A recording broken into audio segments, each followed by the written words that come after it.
All right, everybody. It's ladies' night tonight. Got a big show lined up for you tonight. We're going to try some new things. Got some surprises.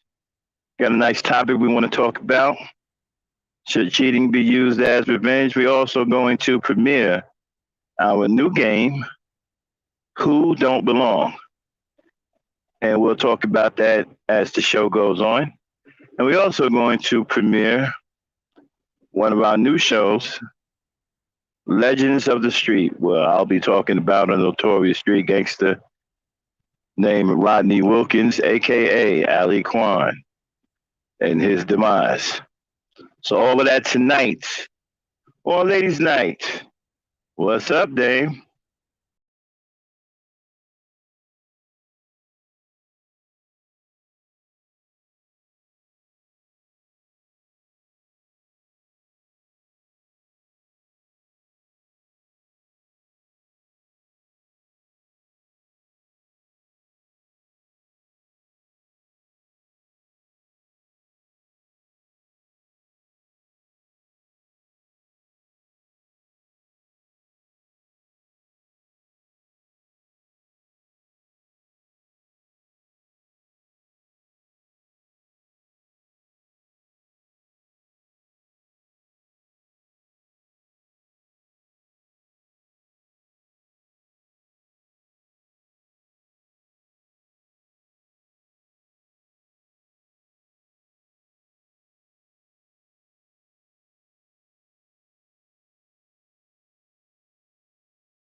Well. What's going on, everybody? This is the Black Knight filling in for the Thunder Princess. She's having some technical difficulties and may join us later. Hopefully, she's not stuck in a blackout. What is that hissing noise coming from you, Dane? Say a command. All right, let me get this out of here. Okay. I don't know what hissing noise. All right, well, anyway, we got a big show for you guys tonight. We're going to be discussing a very interesting topic, tit for tat, in relationships.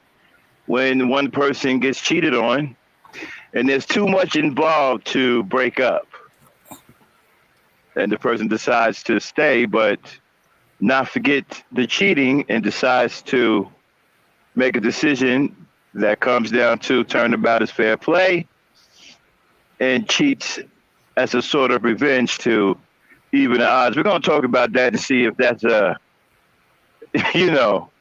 something that's viable in today's relationships, especially when you have a situation where neither one of you can just walk away because there's just too many financial assets involved. Also, we will be unveiling our new game tonight. We will need 3 contestants, and you must have a Cash App in order to play, because the winner of this game will receive a donation reward courtesy of the Ebony Star Network. The game is called Who Don't Belong. It's where we give you a set of people, we give you a hint, and you pick out the person who you think doesn't belong in that group, and you also must tell us why. We have to do it this way. We have to make it hard this way because people will just look answers up on the internet. Okay, so we can't have that. All right.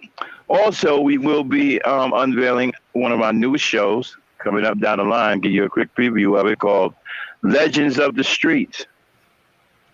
Well, I will be telling you real life stories of notorious, deadly street gangsters who met their demise as hard as they rolled in real life. And tonight we will be talking about the notorious, infamous street thug gangster who died young. His name was Ali Kwan. Died at the age of, I believe he was either 19 or 20, but managed to inflict so much terror in town that he was declared a menace to society when his life was taken. So you might want to hang around for that story. It's a very powerful story. And I actually knew this kid. I knew this kid when he was younger, before he turned into a monster. And we're all going to talk about what led up to him turning into a monster too. All right, so that's what we got coming up here on Ladies Night tonight. So everybody come on in, support, hit like, subscribe, and share. And let me introduce the Lady Night, the host of Ladies Night, Miss Dame Frankie herself. Hey, Dame, how are you? All right. I'm doing good. You ready to kick the show? You ready to get the show on the road? Yeah, I'm ready to get it on the road. All right, let's do it. Ladies' Night happening right now, everybody. All right, Dame, let's do this. First topic up is, everybody, tit for tat. Is it okay to use cheating as a revenge? All right, Dame. Let's start it this way. All right, everybody, you've all heard relationships where the two people have too much to split up. Now, some people will say, well, there should never be a reason why you stay. You shouldn't stay for the children. That's a bad reason. You shouldn't stay for financial reasons. That's a bad reason. People have all kinds of reasons why you shouldn't stay. But understand they're not in your shoes. They don't know what your situation is. There may be a reason why it wouldn't be lucrative for you to leave at that particular point in time. It may be better for you to stay together. It depends on what type of situation it is, right, Dave? It depends on how you build your relationship. What do you got to say about that? I say, yeah. If you're going to work on your relationship, is one way. You can't afford to Get your own place is another reason they stay together. You and the assets thing. They have businesses together and all this other stuff, property together and stuff like that. Right, and then there's that old adage too, right? It's cheaper to keep her, right? Yeah. Well, that works both ways too. It's cheaper to keep him, Mm-hmm. depending on who's at fault, right? Yeah. So the scenario is like this, okay? Somebody got cheated on. Mm-hmm. Let's start with the guy. Okay. The guy was cheated on by his woman, right? So he found out that she was cheating, but at this point he had too much invested in her. Mm-hmm. They already had kids. He didn't want to break up his home. He loved his kids. His kids loved him. His wife at one point seemingly act like she loved him or whatever, but she got caught cheating and she admitted to cheating. He chose to stay because of the children. He didn't want to leave his children. Mm-hmm. But now she apologized. He forgave her. But 6 months later, he got caught cheating. And now she was on some shit like, yo, she ready to blow everything up. She throwing clothes out the window, knocking car windows out, stabbing tires, threatening to take the kids, the whole nine. Now, she was unreasonable about the situation. But he said to her, now I know this couple, okay? I don't want to say their names, but he said to her, hey, listen, when you got caught cheating, I forgave you. Why can't you forgive me and we call it even? Now, before I give you the answer what happened, what do you think about that whole situation right there? By him even approaching her that way? And what do you think about her reaction? And you guys can also put your 2 cents in the chat as well. Go ahead. Well, I think he approached it logically, approaching that way, try to get into her logic and remind her she did dirt too. Mm-hmm. Yeah. So now she wasn't accepting it though. Oh. Well, some don't. Mm-hmm. So do you feel that she was being unreasonable about the situation? Even though she was the first one that got caught cheating, he forgave her. Now he decided to, but he decided to do it out of revenge. His was premeditated. He told his friends that he was going to cheat to get back at his wife. Right. Okay. Yeah. Okay, but I think because he didn't bring it up and said, look, bring it up front, but she was in that moment of, he cheated on me. Or it made her question, wait a minute, maybe that's why he forgave me so easily, because he was already doing dirt. If he was already doing dirt. Well, my whole problem is that I think both of them are screwed up. I think both of them are out to lunch and both of them need therapy. But is it okay? So when she cheated on him, he didn't want to leave because of his kids. Now at that point, was that a good reason for him to stay in the relationship? Because of the children. Some people say that children don't use children as an excuse to stay. But in this case, he loved his children. He didn't want to leave his children. So he decided to stay. Was that a good decision in your opinion? In my opinion, yeah, it was a good it was a good choice.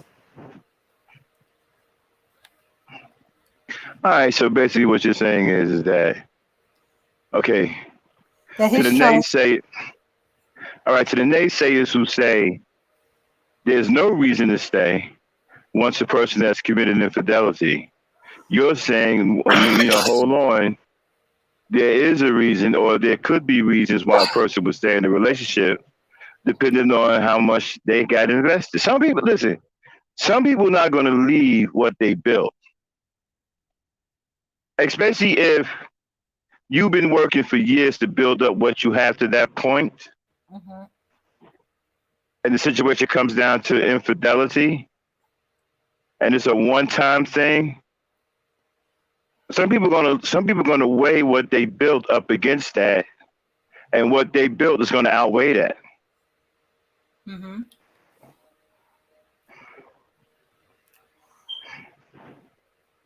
Yeah. Okay, Yvette says when the spouse cheats out of revenge, it's just an excuse for wanting to cheat in the first place. I don't know about this one because there was no cheating up until one person cheated. Okay, and it wasn't him. She cheated on him first, right? Okay. So he wanted to get, and we also have a scenario to where the man cheated and the woman wanted revenge. You understand what I'm saying? So, Yeah. Yeah. Uh-huh. right. See, we always do both sides of the coin because we balance it, okay? We don't Uh-huh. just pick out one gender. We balance it out. Mm-hmm. So in this case, he wanted to stay. He didn't want to move or have his children come across town or somewhere. He didn't want to risk another man being around his child or his children. So he decided to stay, but couldn't really get over the fact that she cheated. And so he said, he talked to his friends, which I was one of them. And he said, look, I'm going to go and do this. Even though we advised him against it, he wouldn't did it anyway. Because if he didn't, he said that he would end up, filing for divorce and breaking things up and his children. And, he didn't want to do that to his children. So he decided that this is the only thing that was going to make it right by going out and doing the same thing to get back at her. Uh-huh. Okay. I think part of the problem, did he ever talk out the situation with his wife? Because they needed to talk it out, find out if there was a reason behind why she cheated. And then he should have said, okay, we need to even the playing ground. Otherwise, I ain't going to be able to handle it. Prepare. I'm going to Well, cheat on you. he said they had conversations, but he wouldn't tell us, he wouldn't give us too much detail of his personal information, right? Uh-huh. So they did have a conversation, but whatever happened in that conversation, he wasn't satisfied with because he decided that, hey, the only way that this is going to be right is that he goes out and does the same thing. Now, she freaked out. She wasn't so understanding as he was. Now, guys, this is a lesson to you, right? Uh-huh. When a woman cheats on you and you decide to forgive her, then just leave it alone. Don't try to do the same thing because, again, women are different than men. So you go back out and do the same thing, they may not be so understanding. I'm not saying all. Some of them might be understanding and say, okay, I did mine, you did yours, it's over with. Going forward, we got a clean slate. Now we even. Some women may do that, some may not. So what I'm saying is don't go out and do the cheap revenge thing thinking that your woman gonna be with it simply because you forgave her and told her that you was ready to move on with the relationship. Because some women will take that as, okay, it's over with, they ain't gonna do it no more, it's a clean slate. And so if they feel that way, they still expecting you to be honorable. They're not expecting you to go out and do your thing like that. And if you Yeah. go out and do it anyway, you can end up losing your woman because she's looking at it completely different than you. Go ahead, Dan. Oh, I'm sorry. I think he didn't talk out the cheating part with her. It could Mm-hmm. be she didn't want to see it, hear it, smell it, or anybody else to know about it. Mm-hmm. It could be she had some turn. Okay, yeah, okay, even the slate, yeah, but I can't see it. I'm not gonna be able to handle it if I see it. I don't want to smell the woman on you. I don't want to hear about it from some friends that they saw you with a woman. And if you can cheat and keep that from happening, then okay, yes, the even the slate out. All right, so you telling, okay, so are you saying that the woman should have this kind of conversation after she cheated and then tell the guy, look, okay, if you're going to get back, I don't want to know about it. Yeah, because the woman know what she can handle.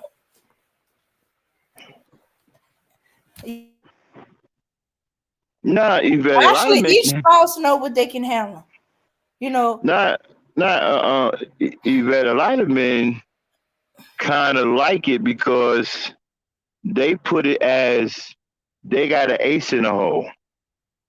They got a smoking gun. yeah. See, some guys play it like that, okay? Mhm. Some guys play it like that. A lot of guys ain't really that bothered by their woman cheating because if she go out and cheat, they look at it this way. They just brought them, she just gave them um, a excuse to cheat for free card. A free And so pass. now, right, a free pass. So now he holding on to that card and he taking his time picking out the honey he want to sleep with, and he don't even care if he get caught because he got that card, right? And so you show up talking about some, hey, oh my God, you just defiled the relationship. Well, hey, you did the same thing. See, he gonna throw it back up in your face and be like, we should be even, right? You know, this Mhm. thing can get tricky, but you see, these things do go on in relationships. Mhm. Yeah, some guys play it like that, even. Some guys look at it like, okay, so you cheated, huh? Okay. Some Mhm. guys fake this outrage. Oh my God, I can't believe you did this to me. Listen, if you go through this situation and the guy reacts like a robot, trust me, he enjoying the situation. He actually cool with it because you just gave him a free pass to go cheat. Yeah. Seriously, if you tell him that you cheating, find out, and he on some, oh my God, how can you do this to us, to our children? How can I ever trust you again? He full of crap. If he on that robot shit, he full of crap. He loving every minute of it. Because now he gets to go out, take his time, pick out the finest honey he can find, right? And do it. And if you find out about it, he don't care because now he can just throw it back up in your face. Mhm. So look out for the fake outrage, the fake, oh my God, how can you do this to me, Delia? I trusted you. What about our children? You know, this old fake outrage, right? You know, there's this fake outrage going on. Dude is fit. Yo, dude is a. If the fake outrage come, he loving every minute of it. Mhm. Cause in the back of his mind, he like, yeah, I'm about to go to town. I've been checking out this little number anyway. This little hot number anyway. You know what I'm saying? You just gave him excuse to go hit that little hot number he been checking out from the corner of his eye. You know, the one that he act like he don't see when you and him together. That one. Okay. So as far as the man's perspective, watch out for the fake outrage. Now, there's some brothers who are legitimately hurt by it or may be upset, but I'm telling you, that's very rare though. Most guys, and they're probably mad at me for spilling the beans. Most guys don't have a problem. If you get caught cheating, right? Most guys gonna be on some. Wow, baby, I can't believe you.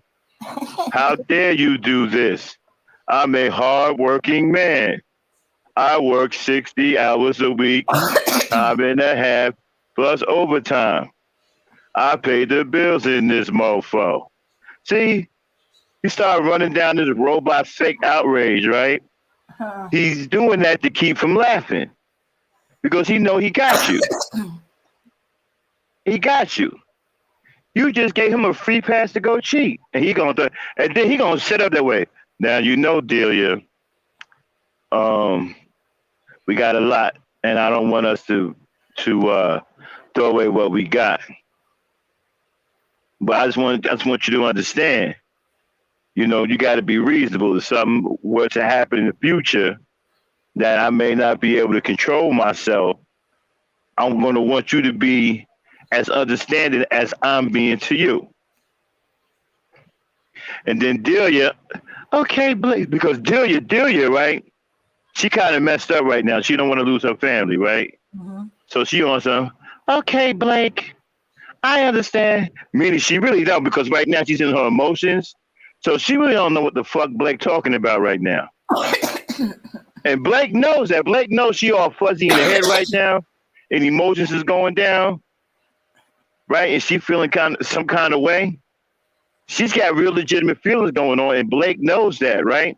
So Blake is using that as his advantage. Yeah, Delia, you messed up this time. Now, if something were to happen in the future, and I may not be able to control myself, I want you to be just as forgiving as I. And then and then Delia, oh Blake, thank you for forgiving me, Blake. I understand. And she really Delia talking out of her head right now because Delia got caught cheating and she all emotional. She's not really computing what Blake is saying right now. She's just talking off emotions. I understand, Blake, and I will be that woman to understand. Okay? I promise you, I'm gonna be that ride or die chick from now on. Okay. Blake got it all sold up. Blake picks up his card that allows him to cheat, puts it in his wallet, walks away, gives her one last serious look.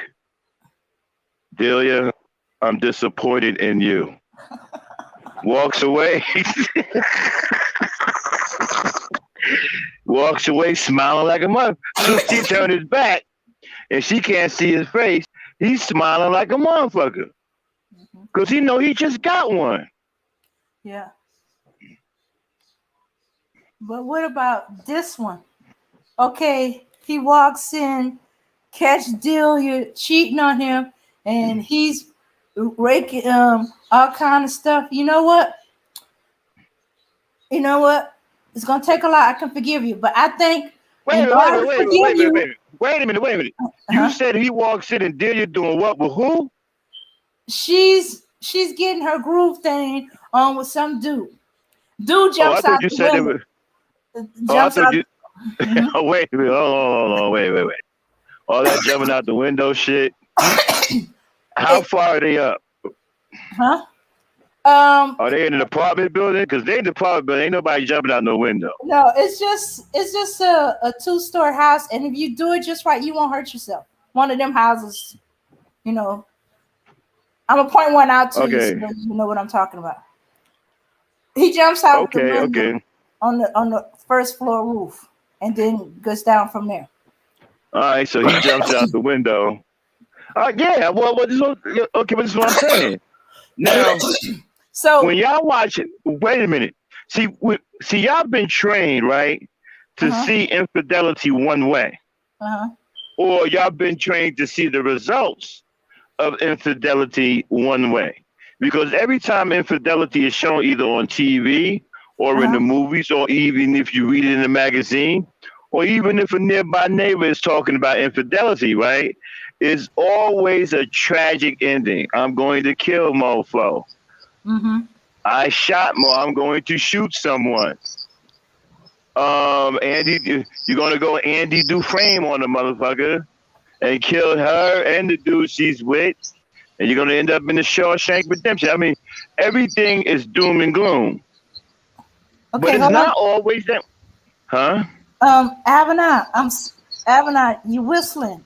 Um, I don't know Wait a what's minute, causing the whistling noise. hold on, I'm frozen. Let me come right back. I'm Oh, frozen. okay. I tend to be a little bit too much detail. I know three scenarios where the guy was okay with it. One, the one Max gave you. The one I know. I'm gonna just get straight to the point. Max hate when I go into storyteller mode, but he was already cheating. It's just that she got caught first, so he was gonna use that to parlay that. Hey, you owe me one because he was already cheating. Okay, I'm sorry, I'm back. Oh, so the Thunder Princess is here.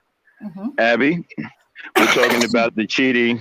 So now, wait a minute. Okay, so Oh, see, okay. y'all been trained to see infidelity in the worst way, right? That people always reacting, they're going to kill someone. But people, it's not always that way. See, they don't never show you the other side Hmm. of infidelity, where some people have a different approach to infidelity. Hmm. Every dude is not killing someone. Exactly. Some dudes are negotiators, right? Some dudes are okay. Well, you cheated. Now if you want this relationship, now if you a man that's handling business, right, and you are an asset, but maybe there's something you're not good at, you done pissed her off. Maybe she's an info and she done dipped on you real quick or whatever, but she still loves you though. And she knows that she don't want to leave you because getting a man like you is kind of hard to find, right? Now you know you got that up on her. Okay, so now you don't want to leave her either. Y'all got kids together. Y'all done built a beautiful home. Y'all just got your little sex life screwed up right now. Okay, until further notice. So now a dude that got all these assets going on can come to his woman and be on. So, all right, look, okay, you got that one, but now I'm gonna get mine, and then we gonna be even. Some guys can come at their women like that. Hmm. Some can because of the situation and what he provides. See, if you can provide a lot and you can do a lot, okay, you build up a lot of credit with women, some women, Hmm. and you can cash a couple of checks or you can bounce one or two, okay? You don't build up enough credit to where you might be able to bounce a check here and there. So now, old boy getting ready to bounce a check. Hey, look, you know, you cheated. That's messed up. You know how we rolling. I'm going to do the same thing. Or he not going to tell her, right? He just going to go out, bounce his check. That check going to come back. She going to find out why, hey, she going to come and inquire about that bounced check and found out that that check was wrote in another woman's name. That's why it bounced. And she going to question about that check. He going to be like, hey, when you bounced the check, we stayed together. I forgave you. You understood. Now it was your turn to do the same thing. What's up? Some guys can do that. Sometimes relationships end up that way. It's not always somebody getting killed. They're very unique and funny and goofy ways and serious ways to handle infidelity. I've seen people handle fidelity all kinds of ways. So go ahead, Dane. Okay. Yeah. But a lot of times, okay, he uh he owes one, but the one I know of, another one that I know of, he already would bounce the check. She just ain't got the notice that the check been bounced. So he caught her bounce check before she caught his bounce check. So when he caught her bounce check, um, he did the fake outrage, and he did the I can forgive you, but we need to even out the playing field. You know. And you know what? And some dudes know that I'm telling the truth. Okay, some guys, man, when if they want me to cheat, oh man, are you kidding me? That's the best thing. That's the best thing that can happen to some dudes. Not every dude is freaking out. Not every dude's looking to get a gun to kill somebody. Some dudes be on so okay, word, you cheated, cool. They see an opportunity. Go ahead, Dan. Right. Yeah. Yeah. All right. Let's see. Okay, you told the one about where he sees as a get a free pass, and I told the one where he already did some dirt. She just got caught first. Okay, so that's the all right. So I do okay. We just did the man side. Now let's do the female side.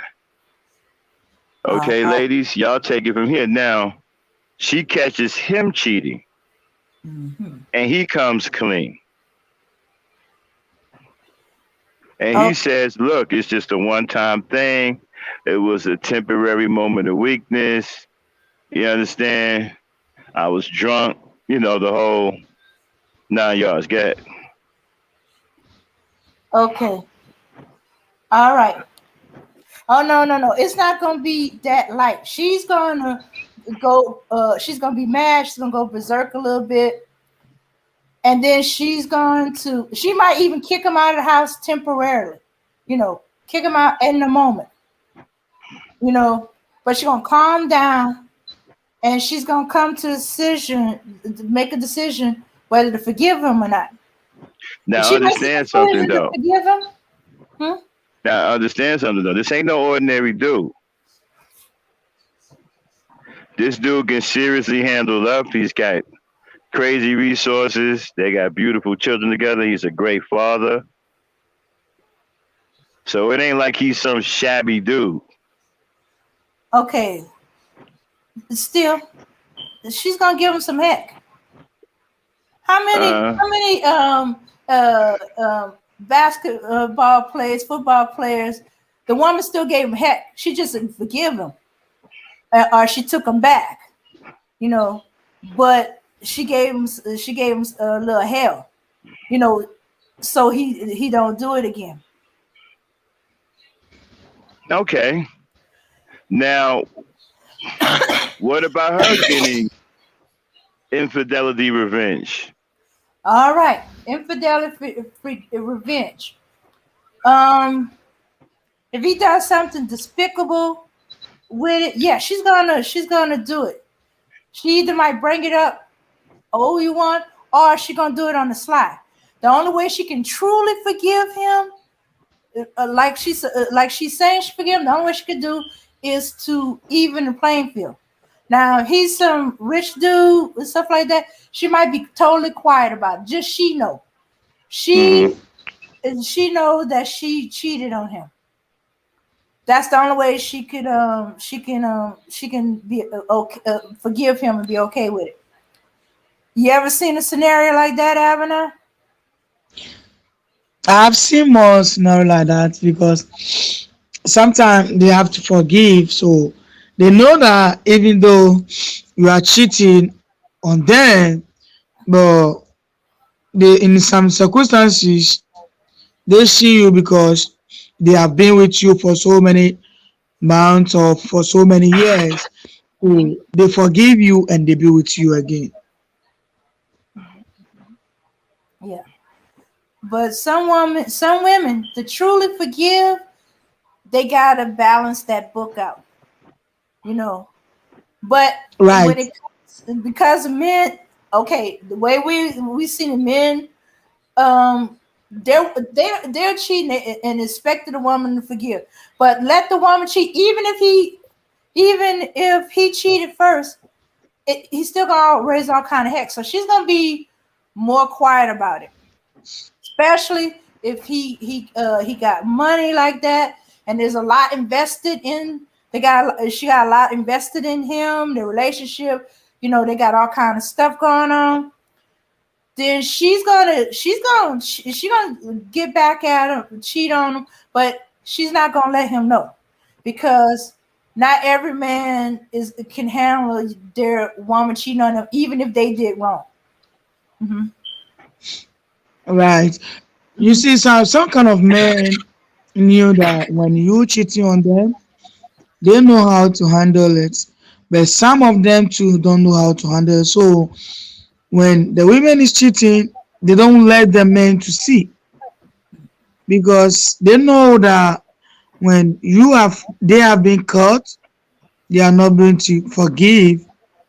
It's very difficult that you're going to see a woman cheating on a man that the man is going to know. It's very difficult. Yeah, because like I said, see, what people don't get is not every guy is gonna freak out. Hmm. You see, society always show the man that's freaking out. He always show the weakest dude. Hmm. Society always show the weakest guy. The guy that's gonna freak out and kill everybody in the room, gonna kill the kids, gonna kill it. That's what society show you all the time. But every man ain't like that. Every man ain't weak like that. Every man don't react like that when they wife is committing adultery. There's some men who are very shrewd about the matter and will negotiate a deal with the woman, believe it or not. There are some men who look at it like, okay, you got one, now it's time for me to get mine. We ain't got to break up. We don't hate each other. We're good parents to our children. We got money. We built a home. Ain't no need to get rid of none of that. We just need to get even with each other. That's the way some people look at it. And that's kind of foreign to many of us because we're not used to seeing people handle their problems in that way. That wouldn't make sense to most of us because many of us have been taught to react in the worst way with our emotions. Hmm. And that's the norm for society, right? So when someone is cool, calm, and collected and has a different approach, even an approach that may strike a deal, right? People can't really comprehend that. They think that there's something wrong with those people, but the only reason why they think that is because they've never seen people do that before. Hmm. Because again, all you've been shown is people reacting in the worst way. So you think that to react that way is normal.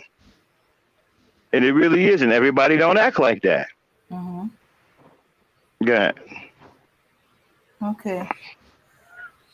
Well, I know of a couple of women. One woman, she told a man, "Okay, we have kids, and I still have a love for you. I'm going to forgive you, but to really forgive you, it- um, you gonna owe. I'm take this. Since you to even it out, I'm going to cheat on you and you owe me one. And I promise you this: you will never see me cheating. You never hear me cheating. You won't even smell the dude on me. And this is the last time I'm bringing it up. Right, right. Never. We don't know to this day if she actually cheated on him. She just told him that. And even her close friends can't tell you for certain because she didn't tell nobody nothing. And the time when it first happened, and she didn't tell nobody. He told one of his friends, and and, and that's how her friends knew about it, because one of her friends was my godmother, and she told my mom, and I was like, so when the cheating went down, did people freak out? Was there gunfire? Was there there was nothing because nobody knows she did. You know, because when you think she might have, as far as we know, she hadn't.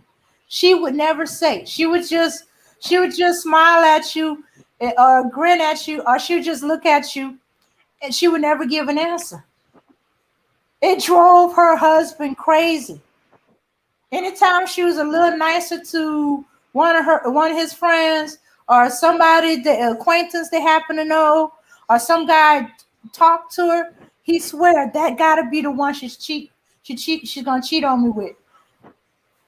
But to this day, and they're old time married couple, nobody knows. Mm-hmm. So she could have, we don't know. When she said, this is the last time I'm going to mention it, she was literally the last time she's going to mention it. So I guess in the situation of what we're talking about, is there an excuse to use cheating as revenge? And now we can sit up here and say, well, no, but some people do. Some people do it. I mean, they're not going to talk about it in the mainstream media because the mainstream media wants you to go out and act like a fool all the time and kill everybody. But that's not the way it happens all the time. Some people choose to handle it in a more subtle way and say, well, okay, you cheated on me, now I'm going to cheat on you, and we're going to stay together. Now, if somebody says that, right, because of what we've been taught and what we see all the time, we see the worst all the time, we think if people look at it that way or think that way, they must be crazy. See, we don't think people freaking out and killing babies and killing the woman and killing the man and poisoning them and standing over and watching that. We don't think that's crazy. We think that's normal. Right? Many of us say, yeah, I see that. I'll do the same thing. Some of us even sit here and be like, yeah, I'll do the same thing. But if somebody say, well, yeah, my wife cheated on me and we still together because, and I cheated back on her and we were even. So now we still are happily married. And then we got the cheating out of our system and we raised 3 beautiful kids. What? What does that sound like? Who does that? And you're like, well, wait a minute. Your wife cheated on you? Yep. And you cheated on her? Yeah. And nobody got shot? Nope. Nobody died? Nope. See, we're not used to when a situation is presented like that. We see that as crazy. But like I said, you got the pastor murdering his wife, her unborn child. You got a woman poisoning her husband, standing over and watching them dying in pain and agony. That is the norm. For some reason, that isn't crazy.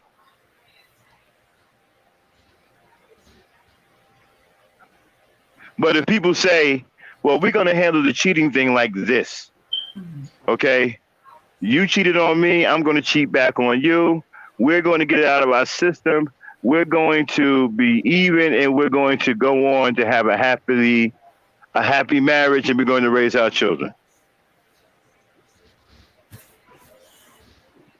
Okay. And so you don't see that as that's normal. So how would you take something like that?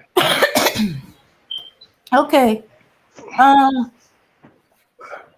That is, I have to admit that is surprising, but mostly that they stayed together. That the initial cheating didn't break them up. They forgive, and they did the cheating thing. Well, you know. Hey, pretty black magic woman, how are you? Mm. Yeah, hi, pretty black magic.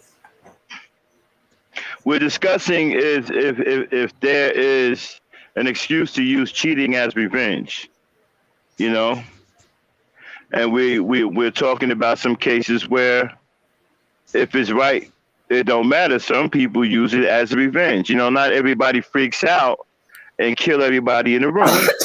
Even though that's what mainstream society wants you to think all the time. You know, they want you to think that that's what you should do. You should go kill somebody because they were unfaithful to you. Everybody don't react that way. Some people use it as a negotiation tool. Some Mhm. people use it to do what they want. Some people use it to, as a revenge. I know people who've done it to each other, and they're still married and raised 3 and 4 kids. Mhm. So go ahead, ladies. Okay. Well, we don't have enough people in here yet for our game show. So we'll see if some more people come in, so we can get 3 contestants. Go ahead. Okay. All So, right. mhm. Yeah, Avenel. I want to know more about um, what you think about this topic. Okay. Hmm. What I think about revenge on cheating, for me, I think that could be a better way because you see, always that is what we've been seeing, that people being killed or people being harmed on when they cheat on each other. They be harmed when they caught them. Like especially if you are there with maybe your husband or your children, your wife found out that you cheating on her, she might be harm you or she might be poisoning you. That is something that I hate it. But some people also take it this way. Okay, you cheat on me, I cheat on you. Without me harming you or without me doing anything evil to children or our children, you cheat on me, I cheat on you. And nobody quarrel, nobody fights. People are there like that.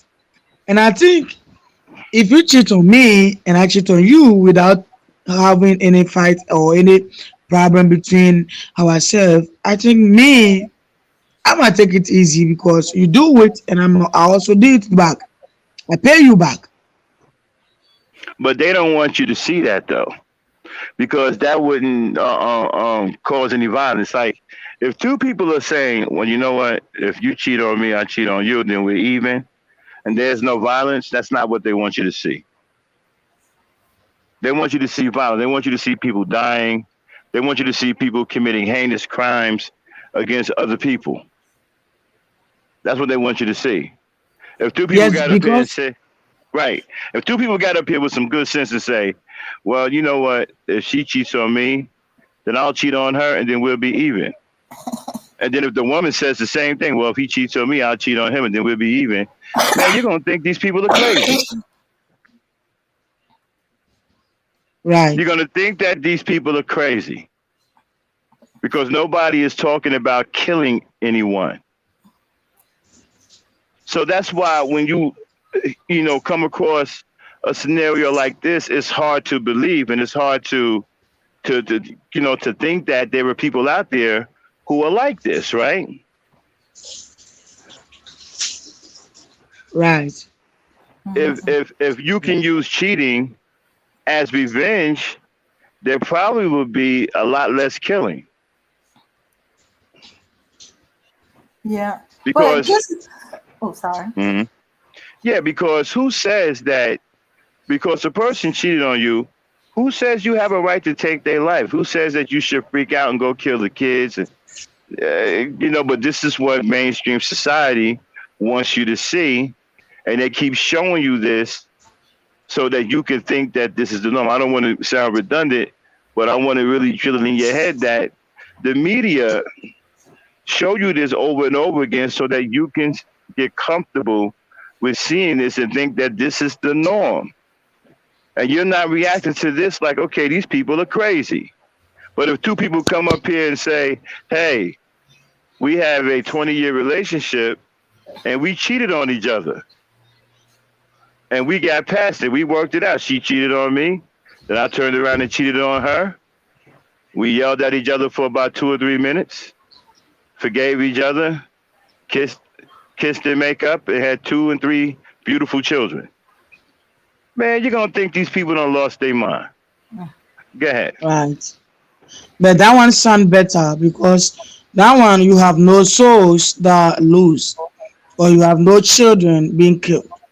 Me for that one sound better. If you cheat on me, I cheat on you. Is I play you back, you play me back.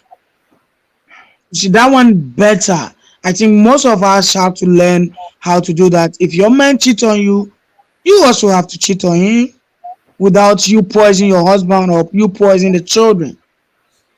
If we start that way, we're going to have souls who have been losing. It's going to be stopped. Well, I don't think. Well, okay, if your spouse cheats on you, I don't think you have to cheat on your spouse. You know what I'm saying? Because Mhm. to me, neither one of you should be cheating. Okay, okay. Apparently, somebody has a problem with the marriage vows. There's a severe, understanding about the marriage vow. I'm saying though, if a person, it depends on your situation, right?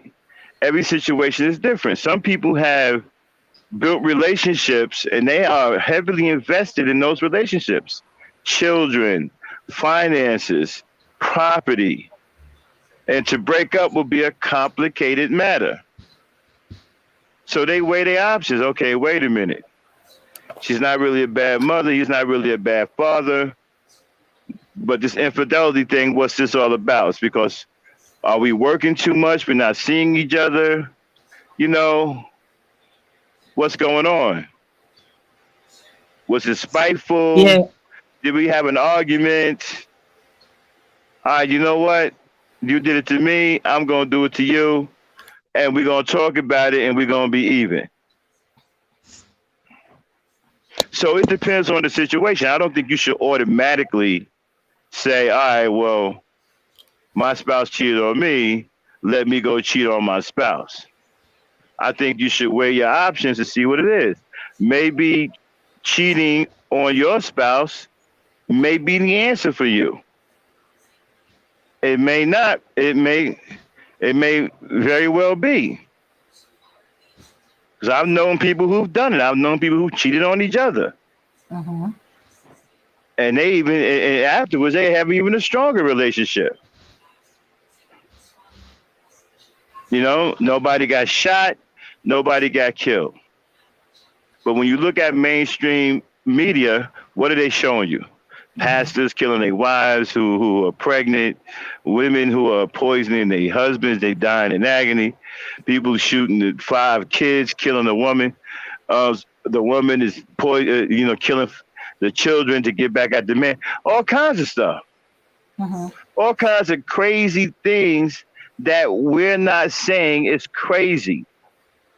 We're calling it the norm. But again, if a couple, not to sound redundant, if a couple come up and say, well, the way we handled it, he was he was an infidel first, and then I became an infidel, and we both was unfaithful to each other.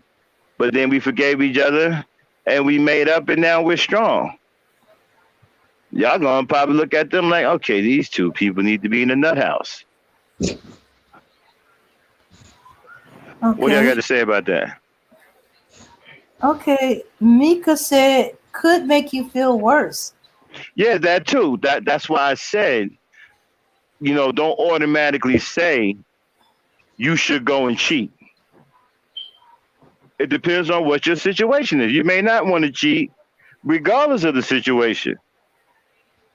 And you may still want to forgive your spouse and say, okay, look, I'm going to forgive my spouse, but I don't want this to happen again. And then you got some men who, if they spouse cheat on them, they see that as a get out of cheat, a card. Um, It's a card. It's a card they can carry around in their wallet and say, "Hey, I get to cheat one time for free." Go ahead, ladies. yeah. But what about the other scenario where, okay, he cheated on her, so she cheated on him to get back at her. Then he cheats on her again, and then she cheats on. And next thing you know, they swingers. They decide they kind of they in the swinger mode where they just Well, sleeping with that's a other whole people. different. Yeah, that's a whole different thing. Mm. That's not even about cheating. They seeing. They already got an agreement up front that they seeing other people.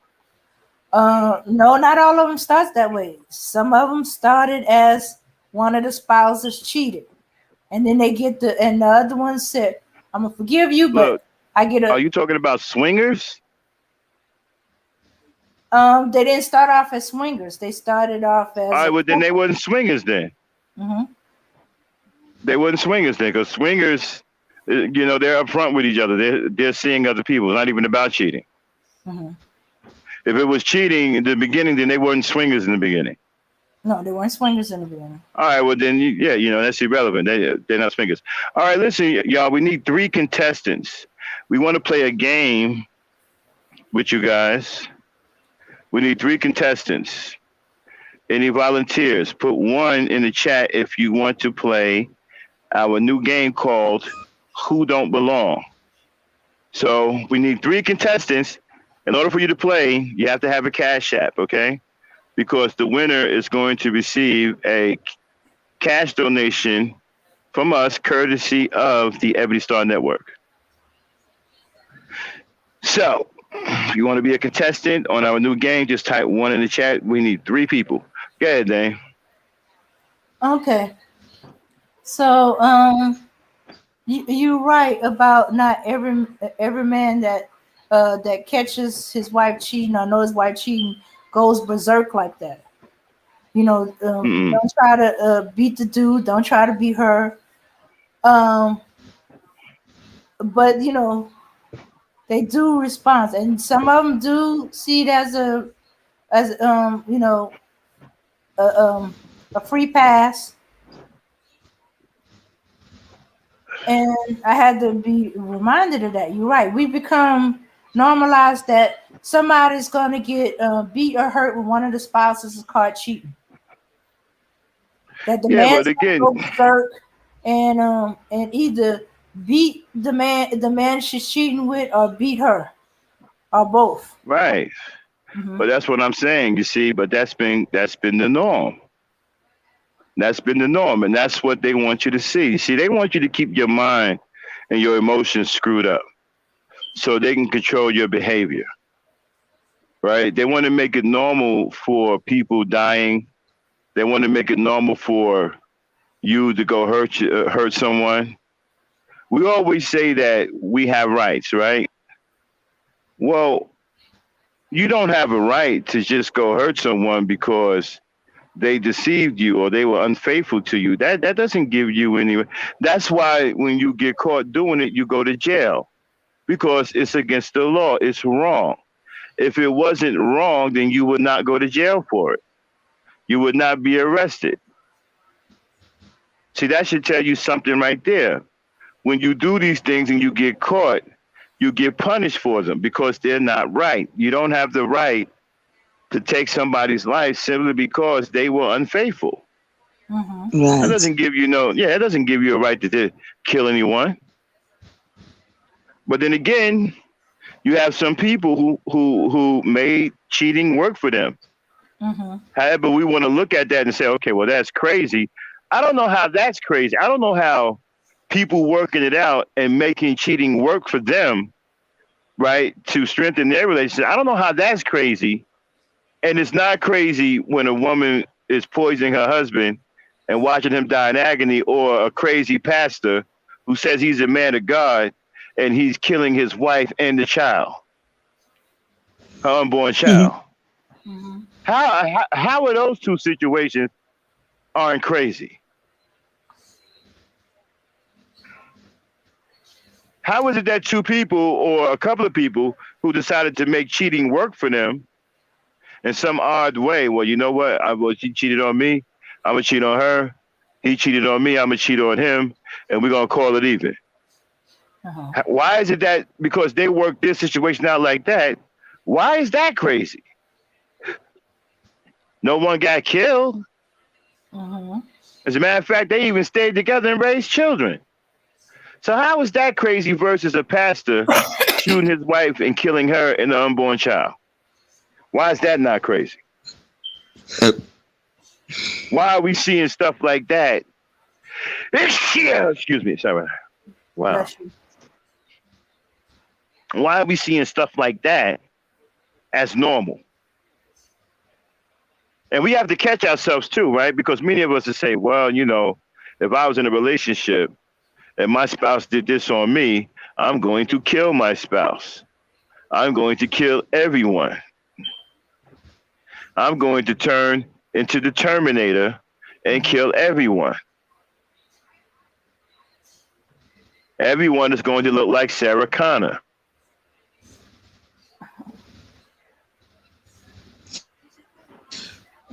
And so who puts that in your head? The media. Yeah, because that is the most important. Mm-hmm. Mm-hmm.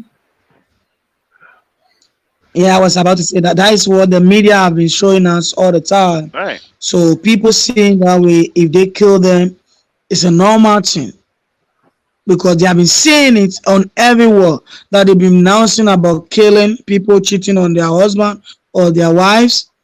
They've been killed.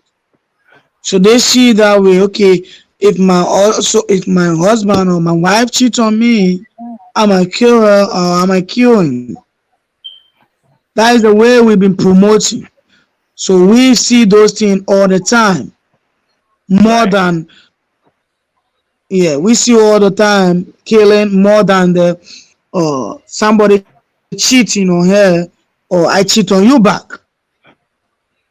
Okay, everybody. We want to play our game called Who Don't Belong. We need 3 contestants. Type it one in the chat if you want to play our new game, Who Don't Belong, and you must have a Cash App so we can send you the cash reward courtesy of the Ebony Star Network if you win the game. Okay, so you must have a Cash App to be a contestant. We need 3 contestants. Type a 1 in the chat if you want to be a contestant on our new game show called Who Don't Belong. And yeah, and so uh I don't understand why things are happening anyway because nobody loves each other anymore. Mm-hmm. So I don't even understand all of the killing. I'm confused by all of the killing. It's like, okay, you're in a relationship, you don't give a damn about each other, so why are you kill? Why is it even worth shooting anyone? You don't care to begin with. You don't have any. Most people now don't know how to love anybody. Usually, these crimes of passion are called crimes of passion because the people were in love with each other. At least then you can understand how it happened or why it happened. Mm-hmm. You don't condone it, but you can understand why it happened. But nowadays, people don't care about nothing. So I don't know what the hell's going on. They don't care about nothing. People don't have any compassion. They don't have any regard for life. They don't love nothing. They don't care about nothing. So I'm even more confused. These can't be crimes of compassion or you know crimes of passion because motherfuckers don't love anybody anymore. In order for it to be a crime of passion, you have to first love the person.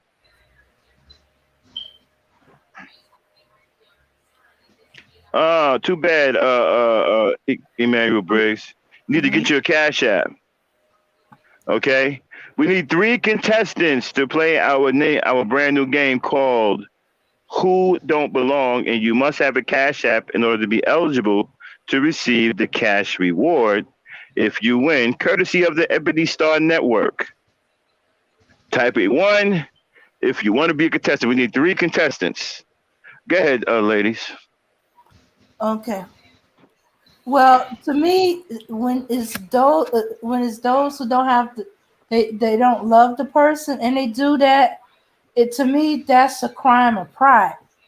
That's a ego. A crime of ego. Pride. You hurt my pride. Yeah, but I got a problem with that too. What pride? With all these sellouts out here, who got pride anymore? Okay, well we go back to ego then.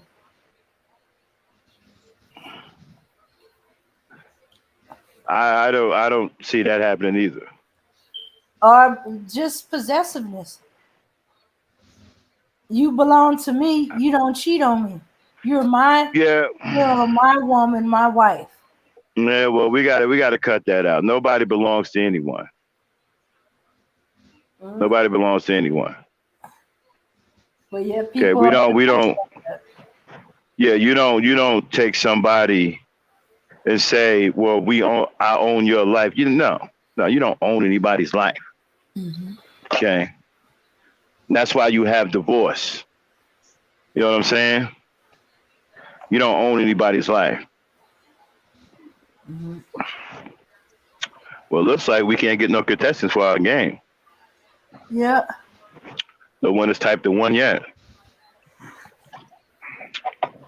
yeah, yeah. Maybe they don't understand the game very well. If like we have people to start it, that will make them understand what actually we want to do. Well, let me advertise one more time. All right, everybody, we have a new game we wanted to play tonight called Who Don't Belong, and the winner will get a cash reward courtesy of the Every Star Network. You must have a cash app to play in order for us to send you the reward. So, if you want to be a contestant on our new show, airing tonight, just type a one in the chat. We need three contestants to play the game. Go ahead, ladies. Okay. Well, yeah, and okay. Compared to killing off your spouses, beating up your spouses. Yeah.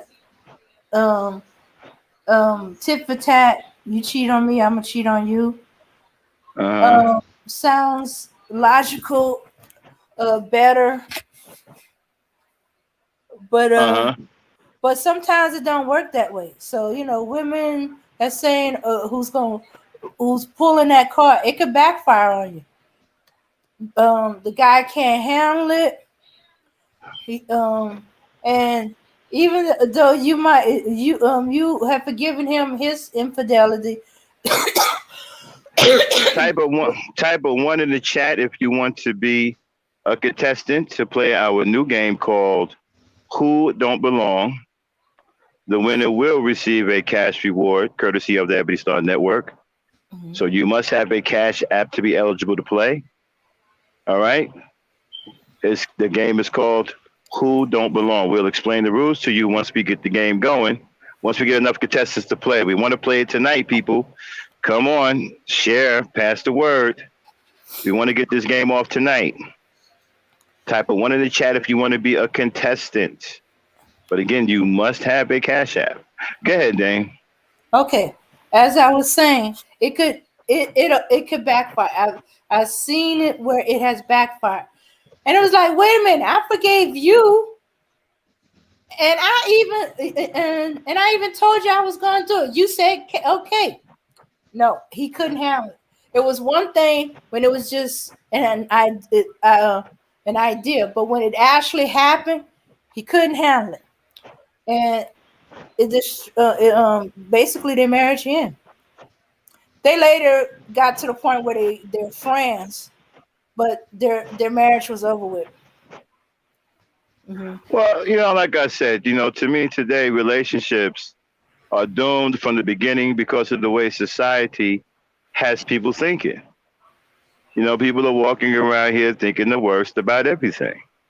Hmm. Everything is Yep. doom and gloom. Everything is doom and gloom. Hmm.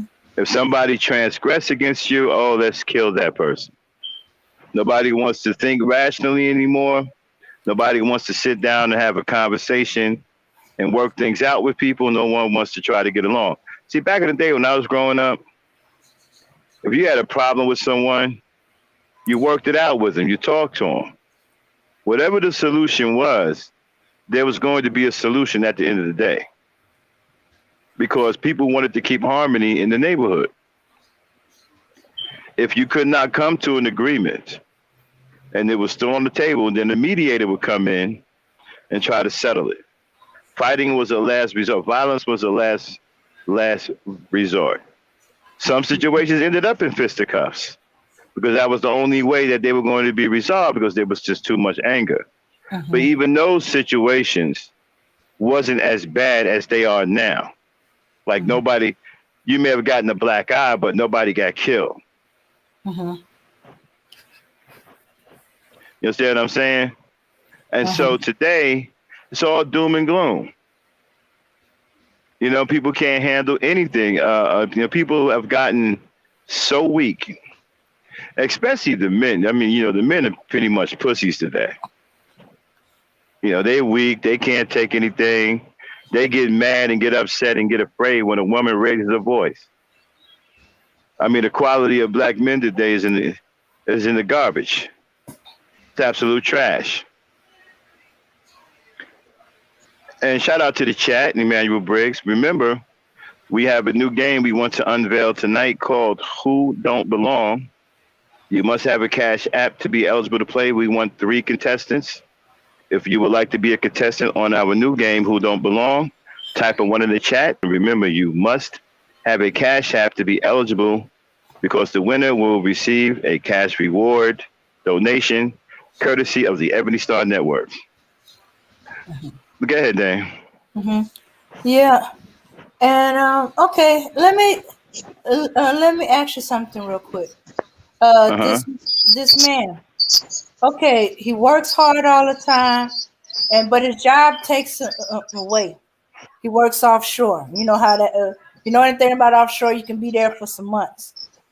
So when he gets back, he's getting whispered. His brothers are pulling him to the side. His friends are pulling him to the side. Your wife is cheating on him.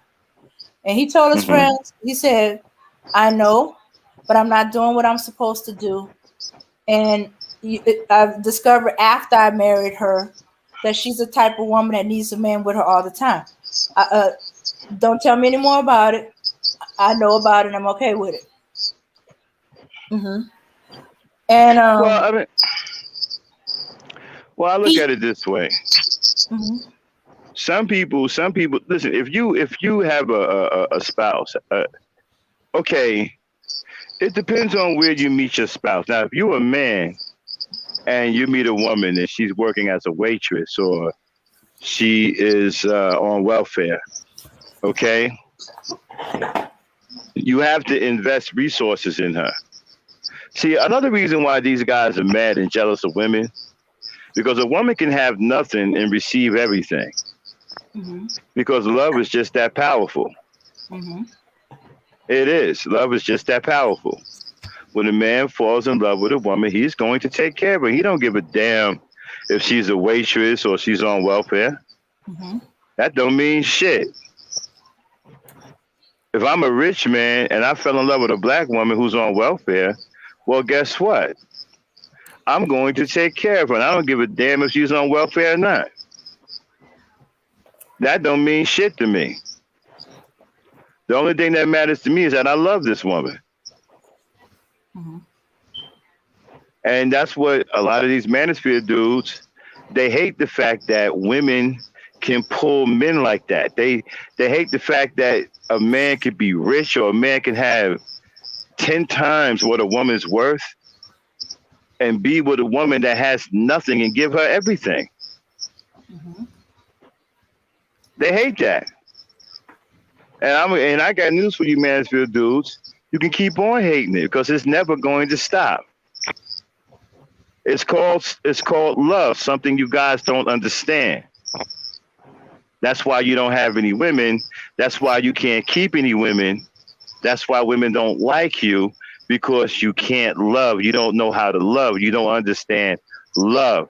That's why you're unlucky with women and you can't keep one. When a man falls in love with a woman, he's going to take care of her and he don't give a damn if she's waiting tables at Arby's. Mm-hmm. He don't. I've seen guys take streetwalkers off the street and turn them into wives. Yeah.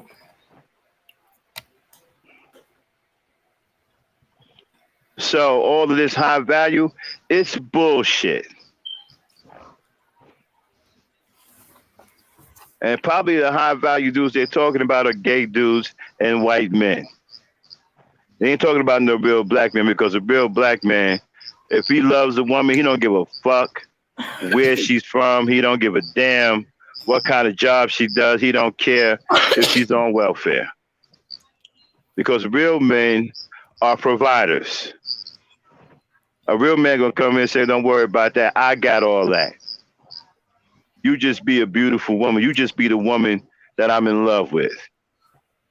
I got the rest. I got this provider thing. You ain't got to worry about welfare no more. I'm here. I'm your welfare.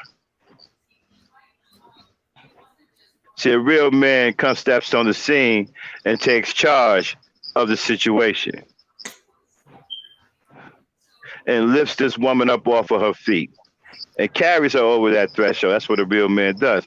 These punks, so they're talking about, but what do you bring to the table? What can you offer me? Offer what? What is she supposed to be offering you other than her feminine self?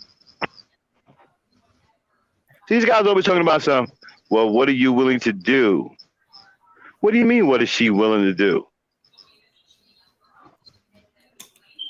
Basically, what they're asking the woman is, are you willing to allow a man to abuse you and disrespect you and be okay with it? That's all they're asking you. Mm-hmm.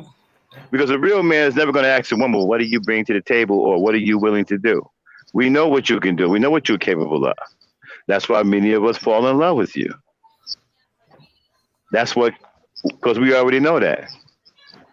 So if a punk is talking about well, what are you willing to do? That is a man that's looking to get away with abuse. That is a man that's looking to get away with mistreating you. That is a man that's looking to get away with disrespecting you and not respecting the union that you have with each other. Because that is what they're asking you to do.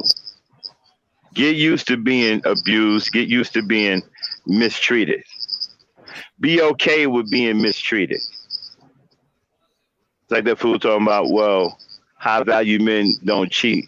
They exercise their options. Kind of BS double talk is that? Mm-hmm. That is a bunch of BS. And please, I hope women ain't falling for that.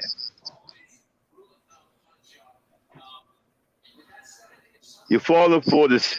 You're falling for the oil that the snake oil salesman is selling. Because he's in a suit, he's well groomed, and he's articulate, and he sounds like he's got some sense. And so you come running thinking that, oh, well, this is what's going on. That isn't what's going on. That's what you want to stay away from. Snake oil salesman.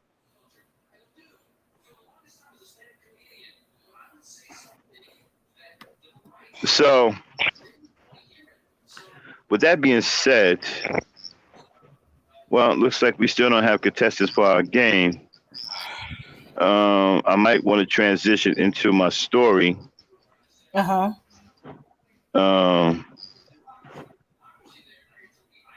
Wow, we're getting jumped tonight. A lot of people are live tonight, pulling away from our crowd. The Black Authority is live. A lot of people are live tonight. Mm-hmm. Okay, no problem. Let's hang in there. Okay. All right, ladies, so let's finish up on this topic. We might move to something else. Let's finish up on this topic. Is it an excuse to, is cheating an excuse, should cheating be used as a revenge? My thing is, well, I don't know if it should be used as a revenge. Well, revenge is never good. According to the Bible, right? Revenge is never good. but I'm not going to say you shouldn't do it. I mean, if some of you, if it's working for some of you, then do what works for you. I wouldn't do it, but then again, that's me. I don't know what other people are thinking. So I'm not going to say one way or the other if it's good or not. I'm just going to say, do what works for you. Ladies, your turn. Okay, for me, I would say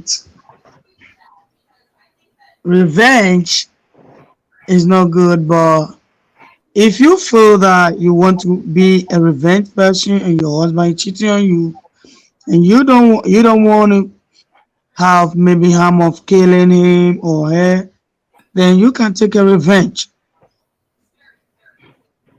As far as That is cheating, better, right?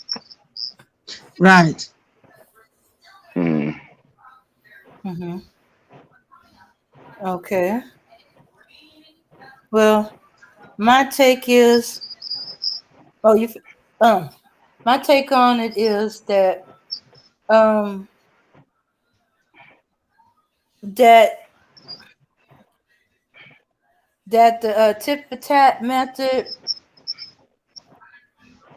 you can't just use it willy nilly. Y'all gotta have a talk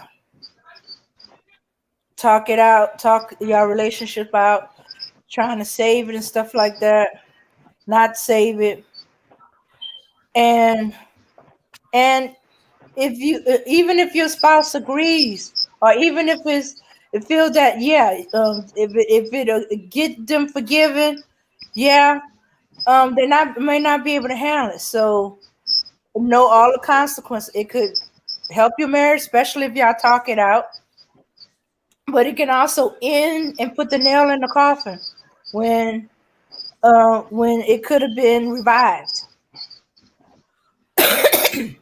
But that's all I gotta say. Just be very All careful right. if you're doing tit for tat.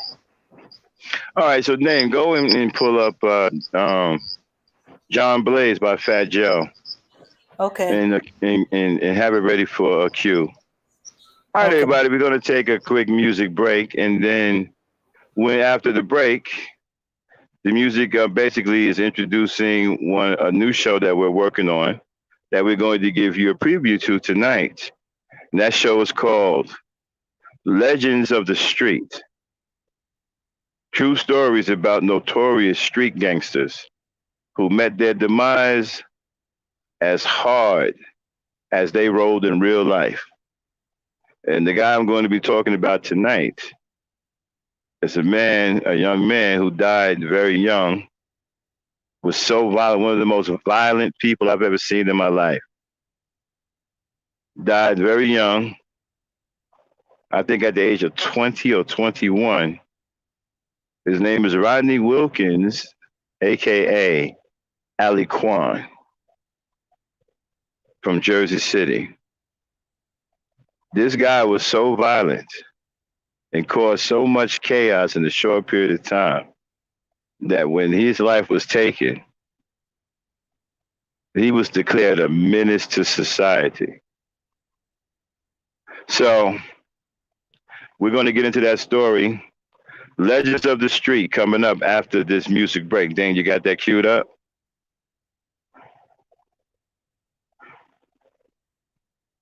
Okay, she's on mute. Let me know when you have it queued up. So anyway, people, this is our new show. We will be unveiling this some point, probably like a month from now. Okay, Dave, you got it ready? Got it ready. All right, everybody, we'll be back. We'll be back after this music break with Legends of the Street, the story of notorious street gangster Rodney Wilkins, aka Ali Kwan.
I really didn't want to do this. I don't think this is fitting for ladies' night, but we are up against some heavy competition tonight, as you can see. A lot of people went live tonight, so people may be occupied elsewhere. All right. I really like to get the game show playing, but we don't have any contestants yet. So we're going to hang around for a little while longer. Hopefully, we can get enough contestants to play our game. It's going to be a lot of fun. But in the meantime, we're going to burn some time. I'm going to tell you a story. I want everybody to sit back and relax, kick back, walk with me as I take you all the way back to the late 80s. You know, growing up in Jersey City, you know, after the crack epidemic happened in 85, everything changed in Jersey City. All of a sudden, there were crime lords who just sprung up overnight.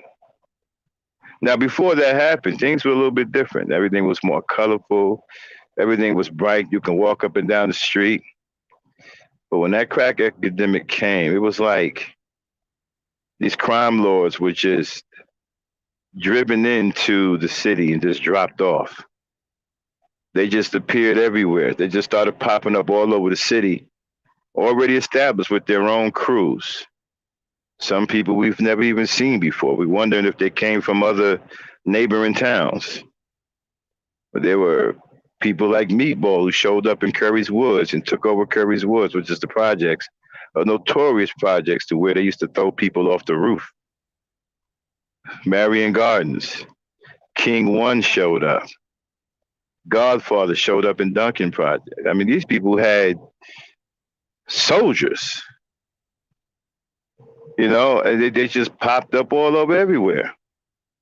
So back then, there was still a reputation in the street of being a thug, a hard-hitting thug, okay?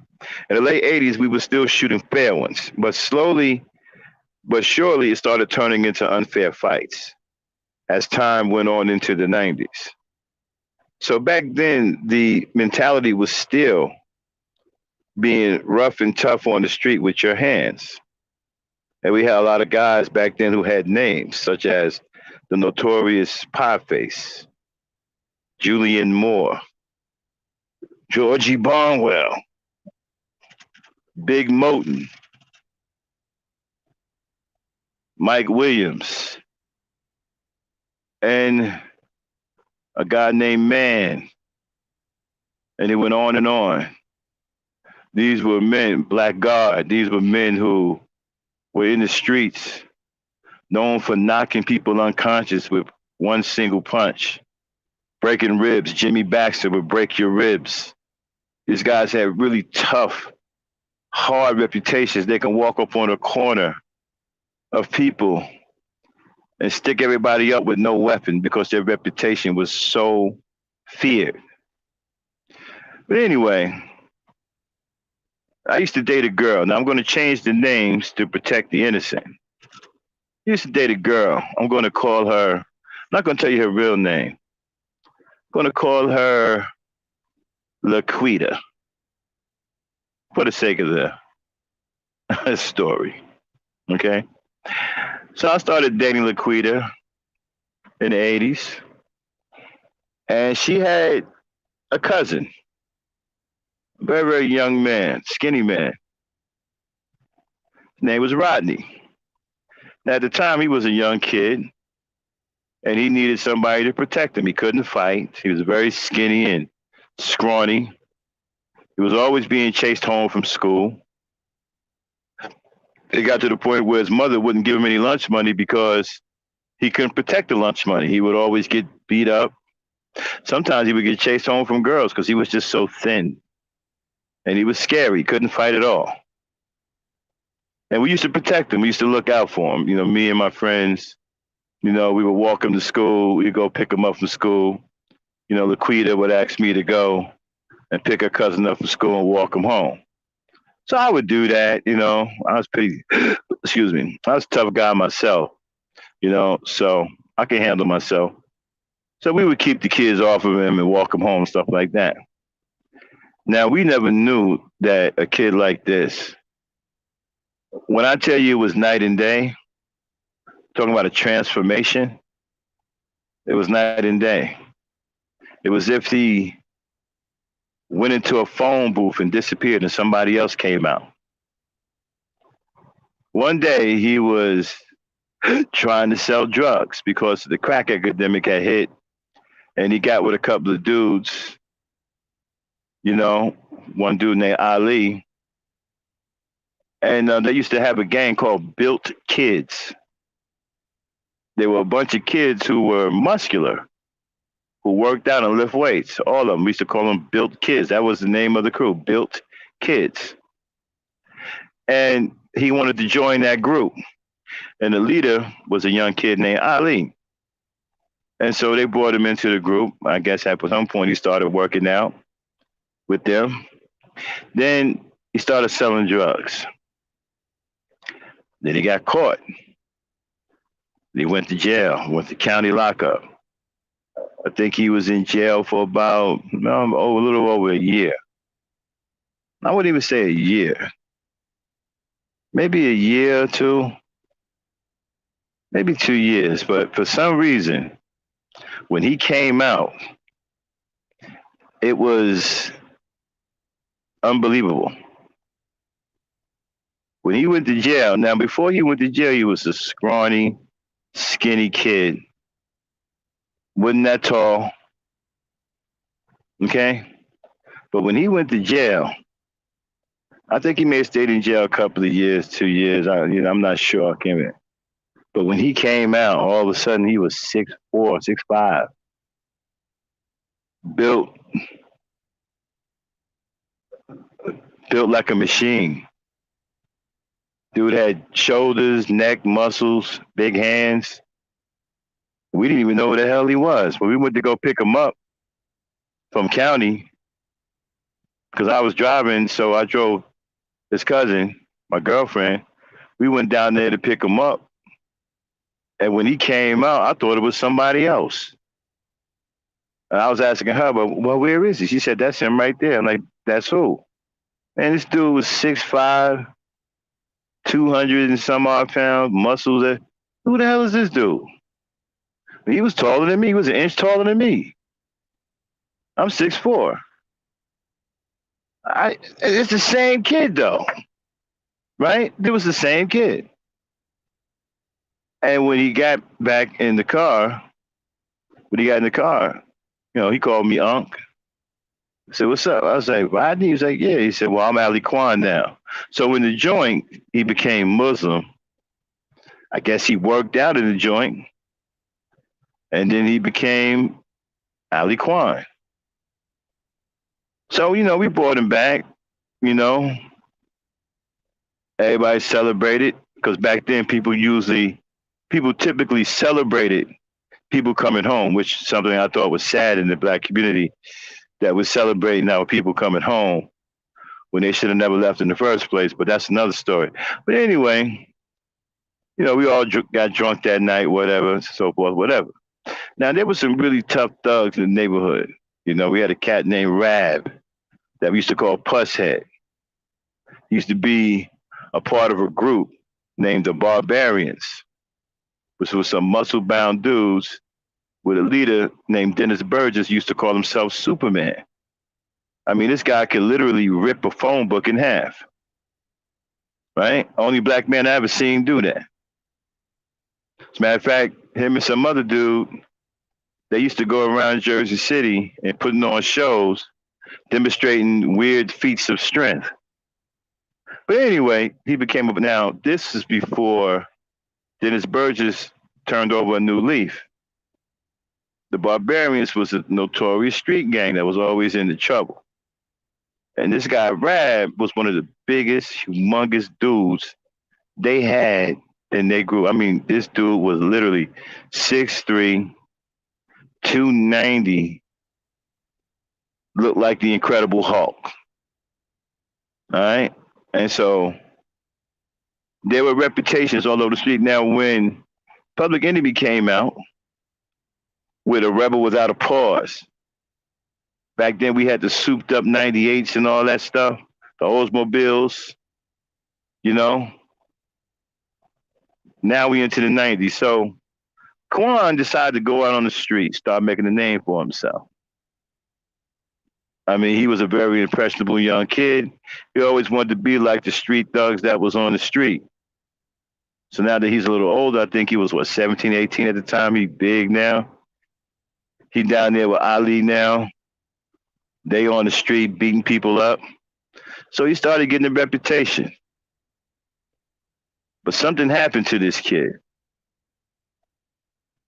I guess all those years of getting chased home from school and getting beat up and being the weakest link, even being humiliated and chased by girls, it must have did something to his mind that we wasn't aware of before he went to jail. Because once he started beating people up and realized he can knock people out now, he's got punching power, he's strong, he can body slam people.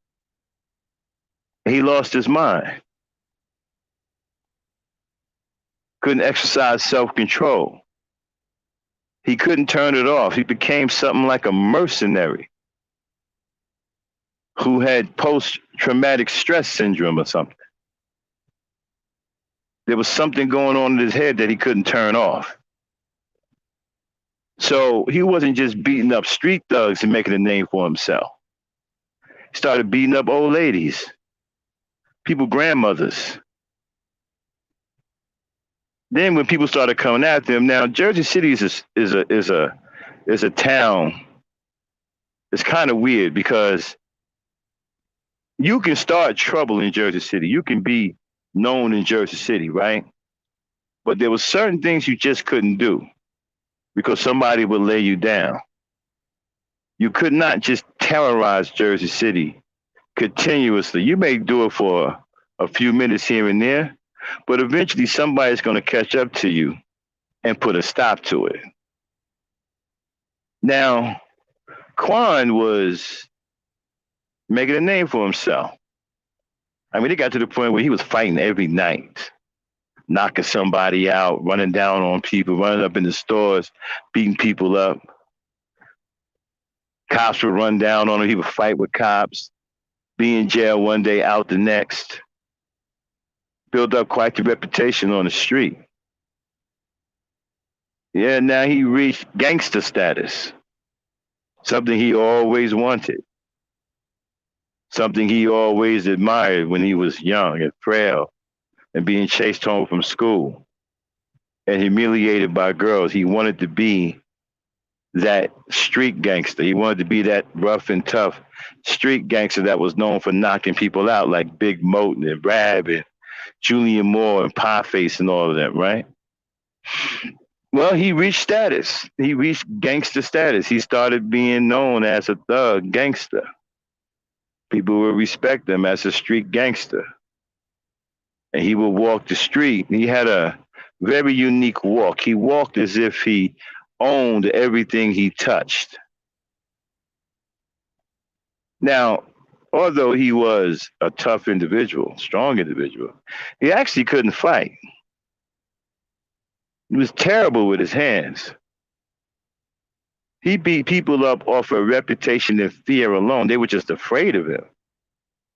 He actually couldn't fight a lick. Didn't know how to throw punches. He would throw punches all wild and whatnot. His game was sucker punching. That's where he cut his teeth. Sucker punching. He'd walk up to you, say a couple of words, get you occupied. Next thing you know, here comes the sucker punch. And he hit hard. So if he hit you, there was a good chance he'd knock you out. Or knock you unconscious, or at least daze you. And then he could hit you again and put you down. But he actually couldn't fight. The first real fight he had, where he couldn't knock the person out, he got his ass kicked. He ran down on Rab, one of the biggest dudes in the Barbarians. And Rab was very, very, very, very appealing to him because if he can beat Rab, his reputation would permeate throughout Jersey City. He would elevate himself to legendary status if he can beat Rab. So he ran down on Rab, got into an altercation out there on Wilkins Avenue, and he stole on Rab, hit Rab as hard as he could. Rab just shook it off and threw his hands up. Now he had to fight, something he just couldn't do. He tried his trick, he tried his famous sucker punch, didn't work.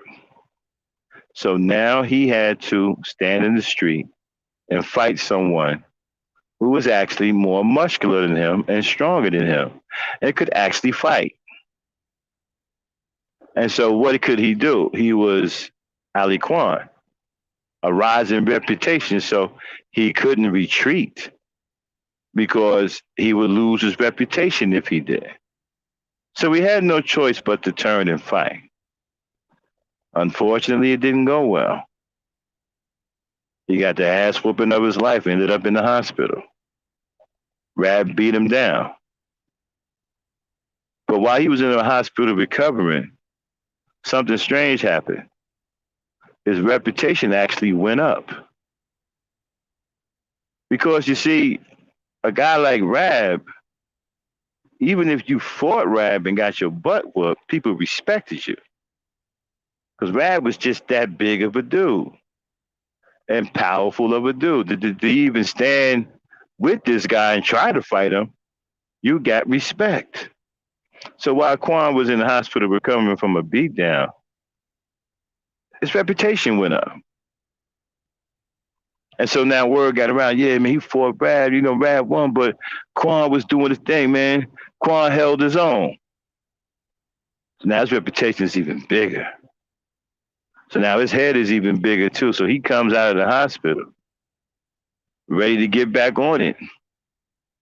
So now with his newfound fame and his newfound reputation, he started walking up on people and robbing them. He reached that status of a Julian Moore or a Pie Face, brothers who had reputations that were so fierce that they can walk up on a corner of people and stick everybody up with no weapon, just off of reputation alone and the fear of who they are alone. He reached that status, so he started running down on corners, jacking people. And this went on for quite some time. Then his reputation even got bigger. Then came the second altercation. Now, mind you, never did learn how to fight, but he hit hard.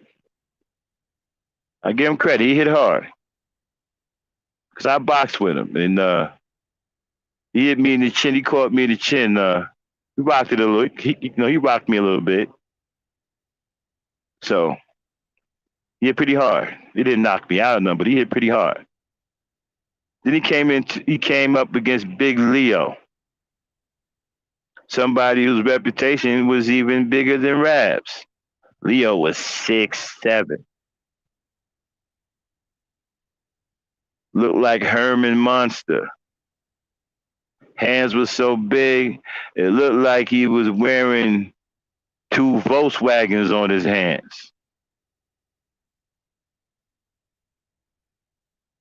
Big Leo. Quan confronted him about something. Leo looked at him like he was crazy. He said, "You know who I am?" And when Leo said that, Quan hooked off on him. Boom! Stole on him. Didn't do nothing to Leo. So now again, Quan was forced to fight, something he simply could not do. Now you know how this part ends, right? He got his ass whooped, but not as bad as it was with Rab. He didn't have to go to the hospital. But he did suffer the fractured jaw. Well, actually, he did go to the hospital to get his jaw wired. Sorry about that. So as he was recovering, again, his reputation went up. He stood up against Big Leo. Even though he got his ass whooped, he stood up against Big Leo. So now his reputation is really, really up there. Now, mind you, this guy couldn't fight. He just hit hard. And his weapon of choice was the sucker punch, right? And he was big, had a big enough frame. He looked menacing. He looked like he could scare someone, right? So when his jaw got fixed or whatever, back on the street, now he robbing drug dealers. Now, the only people who had status like that to rob drug dealers was guys like Champ. Champ was the most feared street gangster in Jersey City at the time. Everybody and their mama was scared to death of Champ. Champ was, if you ever watched The Wire, Champ was Omar before Omar was Omar, but Champ wasn't gay. But Champ was feared. He robbed drug dealers. But Quan ended up with the same status, started robbing drug dealers. Then something happened to him. Now, I don't know what it was. I wasn't there. But apparently something went down in a drug house where he was. And the police came in there and shooting. Some people say it was the police disguised as gang members. And they came up in there and shot the place up. And they said he jumped out of the third story window because it was a building. And they said when he hit the ground, he rolled and he hit his head. Now, I don't know how true that is. I wasn't there, but that's what I was told. They said he had amnesia for a little while. Some say he regained his memory. Some say he never regained his memory. I don't know. But I do know what happened after that. He started going on a tear to where nobody was safe. He started robbing old ladies in their 60s and 70s. One poor woman even died because he gave her a heart attack. He started robbing children. He would go out to the schools and sit on the side and watch parents roll up with their kids and see which parent would give their kids money or give their kids snacks, stuff like that. And when the parents leave, he would go up on that, run down on those kids and take the stuff from them and slap the kids around. He was doing this. Then it got to the point where people started finding out what was going on. They're like, who was doing this? But when the word got around, it was him. Now his name started to lose its luster because now he was becoming a menace. This was the beginning of the menace. It was no longer about street cred. It was no longer about being that notorious street thug. It was no longer about being the toughest dude on the street. Now it was just about plain old crime. Now it was just about being a monster. He started slowly turning into a monster. Nobody was safe. Not woman, not man, not child. He was coming after everybody. Again, like I said before, Jersey City is one of those places you may terrorize for a minute or two, but then somebody's going to catch up with you and they're going to put it into it. Well, things went on like this for a little while. And he started hearing about people was looking for him. Now, even though Jersey City is a small city, there are plenty of places where you can hide for a long time. Hell, you can hide from your next door neighbor for years. They won't even know where you're at. Jersey City is weird like that. It's a small town, but it's big on hiding. You can hide so many places in that town that people could be searching for, and you could be right in their face and they can't see you. You could be sitting in somebody's house or in somebody's backyard garage. They don't even know you're there. So he came off the street and went into hiding because people were looking for him. because he was robbing grandmothers, babies. And when that woman died, you know, Miss Stapleton died, there was a bounty put on his head. So now people were after him, and he knew it, right?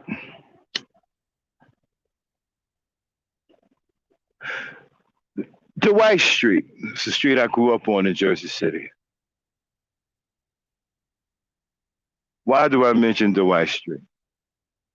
Well, I mentioned Dwight Street because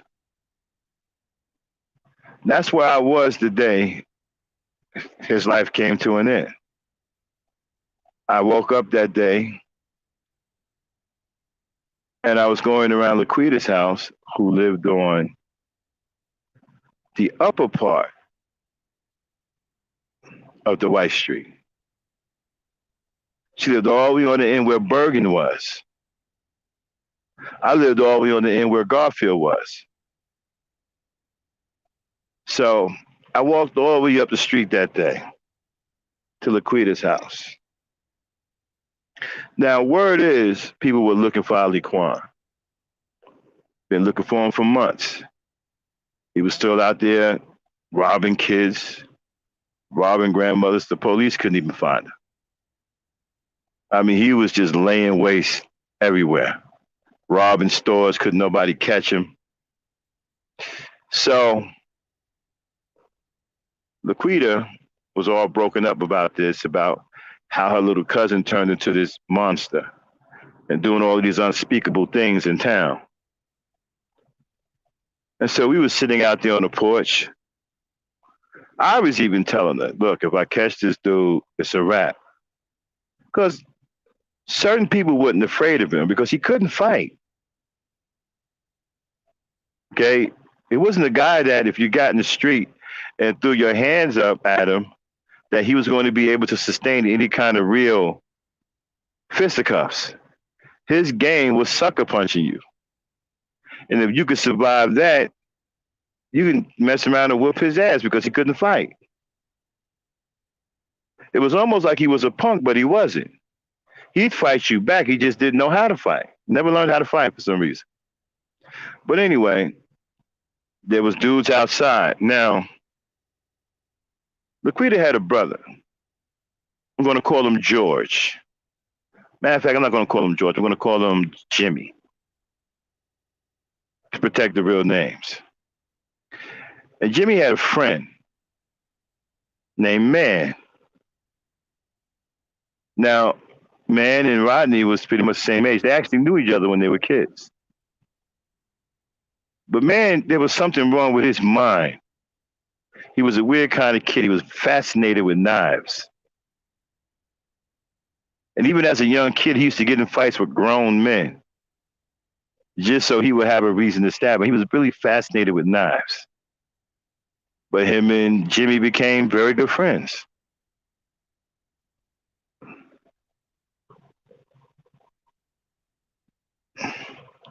When Man became, 20, 21 years old?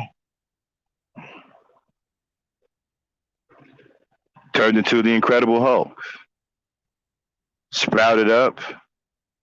Had shoulders as big as Mount Rushmore. 28-inch biceps.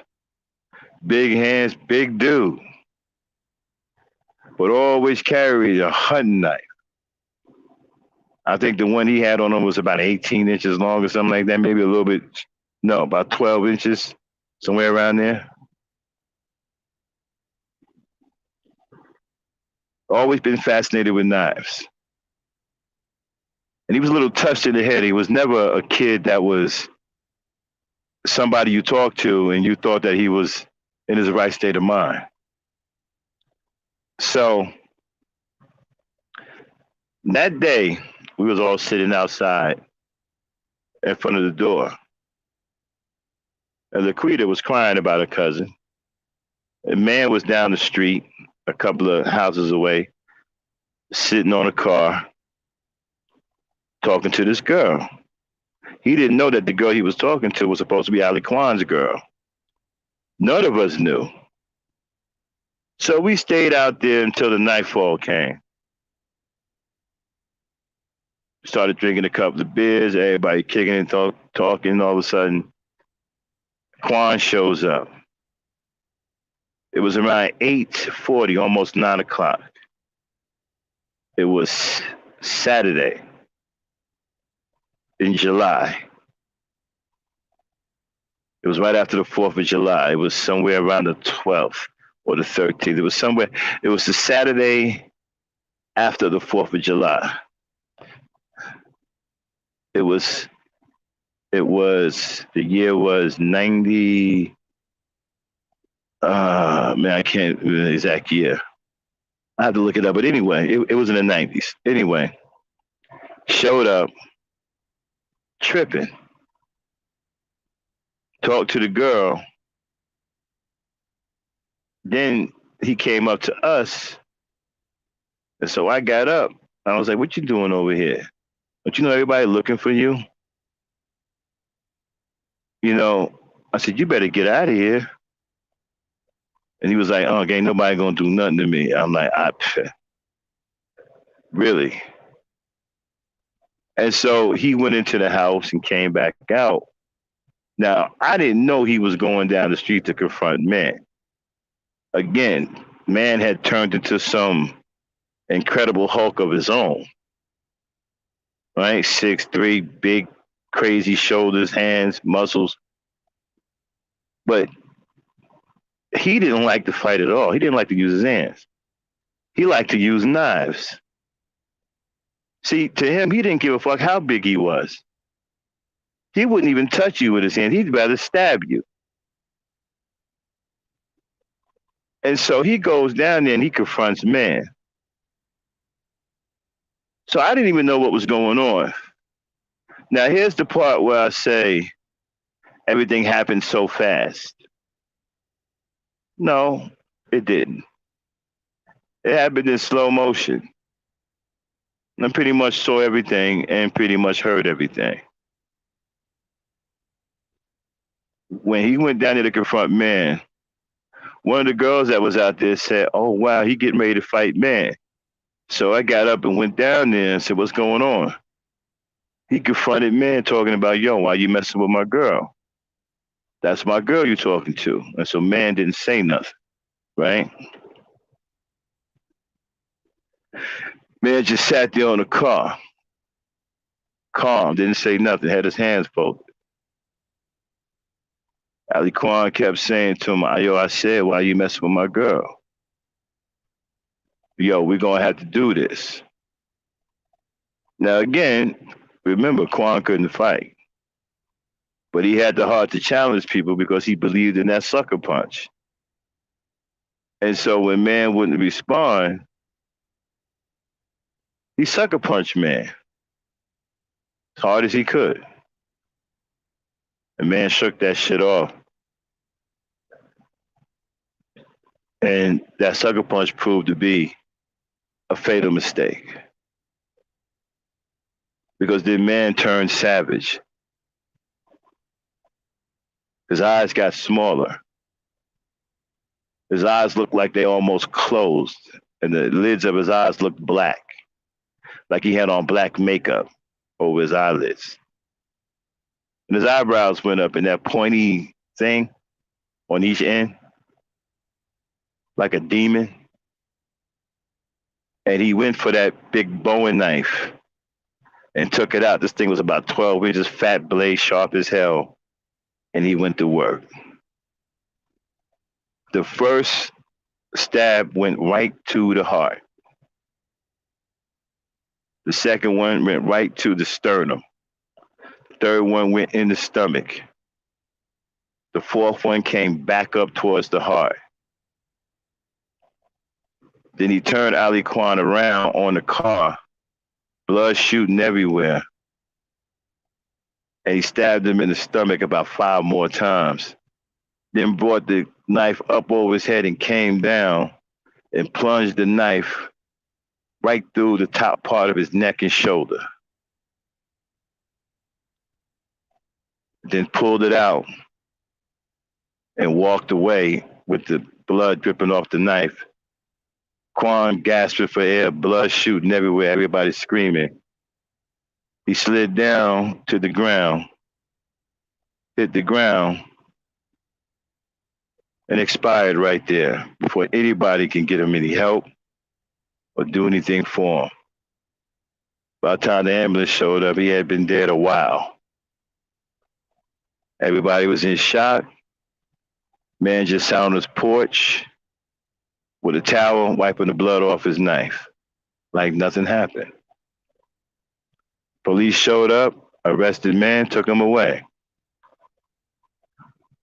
It took about 2 or 3 hours for them to secure that scene and finally get Quan's body out of there. But what happened the next day tripped everybody out. The next day, everybody was still shook. Of course, Laquita was getting ready for a funeral. And then the unthinkable happened. We saw a man walking down the block. We like, what is he doing out? He just murdered someone. Say a command. Back then, they wasn't giving you bail for cold-blooded murders like that, right? So we're like, how did he get out? We found out that the police let him out, Say a command. and they didn't press any charges on him. And the city took the liberty of picking up Quan's body and putting his body after the coroner into a pine box and paraded him down the street and buried him in a cemetery, a shallow grave cemetery, a shallow grave. And the very next day wrote in the paper that the judge had declared him a menace to society and that the man who killed him did society a favor. To the day, man has never did 1 day in jail for the cold-blooded murder of Ali Quan. It was considered a service to the people. And Quan was declared a menace to society. He got what he wanted. The problem was, when he got it, he couldn't handle it.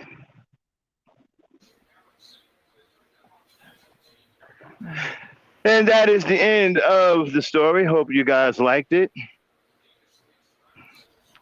It And sounds the next story we will tell on Legends of the Street, Gangster Tales.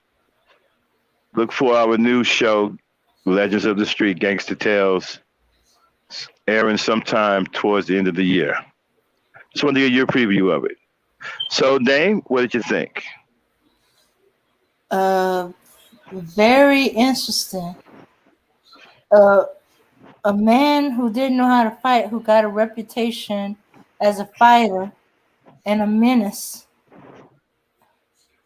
and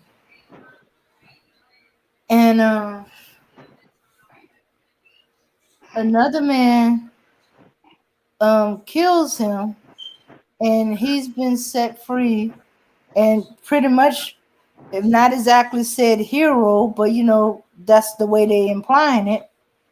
Mm-hmm. Uh-huh. Right. He was declared a menace to society, and it was in the Jersey Journal. You know, I believe they called him Robert Wilkins in the Jersey Journal, but we know him as Rodney. But I believe his name may be Robert Wilkins in the Jersey Journal. If you can go back and look up Robert Wilkins in the Jersey Journal, you may be able to track him down. But yeah, in the Jersey Journal, the very day they buried him, he was declared a menace to society. And the man that killed him did not receive any jail time or was even brought up on charges. Yeah. Okay. And man is still alive today. That was my next You know. And he's still as big as ever. But yeah. He He ain't got what he killing. wanted. He didn't kill anybody since then. No, Okay. but he got what he wanted, and just couldn't handle it when he got it. He got the street fame, became that famous street gangster, but then went overboard, lost his mind, got out of control, and got put down.